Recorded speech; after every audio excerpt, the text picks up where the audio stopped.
Welcome to another Rust video in the 101 series. This one is on base building, and I'm going to cover a couple steps sort of all in one.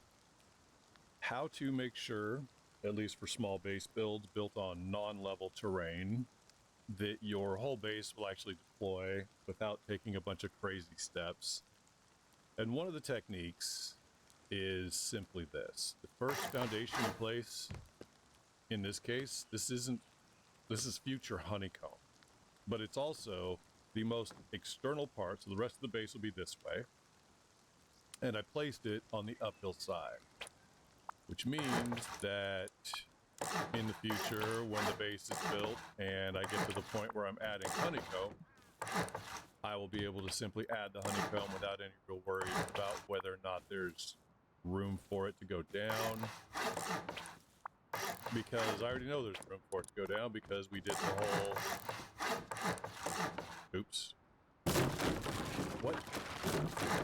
I love lag on build servers. Anyway, there you go. We know it'll go down because it'll fit. Now, simultaneously, while I was doing that, I also solved the problem of making all of your future box placements and things like that much easier.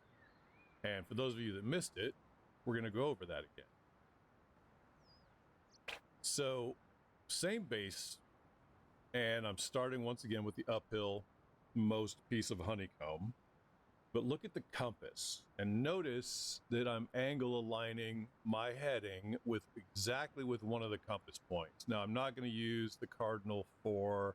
I'm not going to use the northeast, southwest, those either, because they have those big arrows. I want one of the hashtags with just a line, which I can very, very precisely align with my compass heading. And what this does is angle align your base so that all future placements of things that are, freehand placed become incredibly easy to place because they're all built on a compass heading. And I chose this ridiculous circle base, which I haven't built one of these in ages, because of all the angles involved. It's obviously got quite a few. Once upon a time, back in the day, I used to love this kind of thing where you had a bit in the middle so you could plant your pumpkins and your corn and your hemp, but it doesn't work nowadays. In any case, we got to place our TC. How do we get a perfect angle alignment on this TC? It's hard to see through the wall, but we know we're on a 5-degree hashtag. So we line up. This one looks like the right one. TC placed. Place a box down.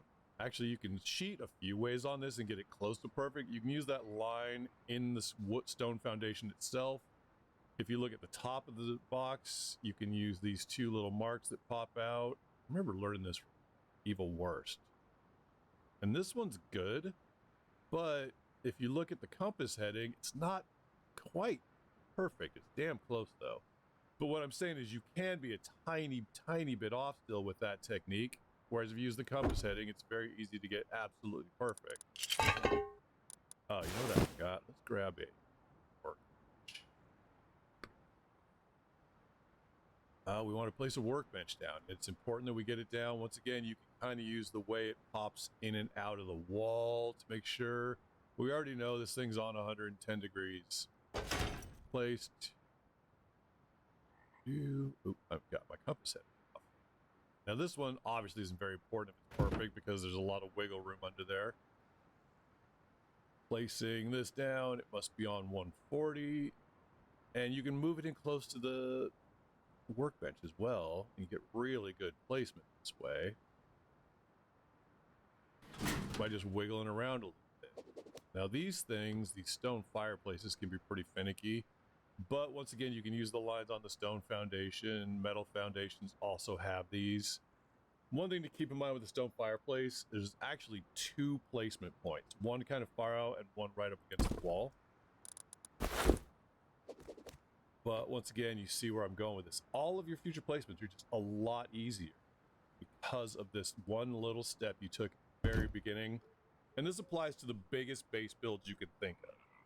I've got a 13 TC monster out there somewhere, and it is the same technique. Place that very first foundation, and the rest of that massive Zerg base is going to fall into places where you just get perfect placement everywhere you go. It's a real simple trick, and those two tricks sort of combined into one, because again, it's all based on the first foundation, can help you out a lot with base builds down the road.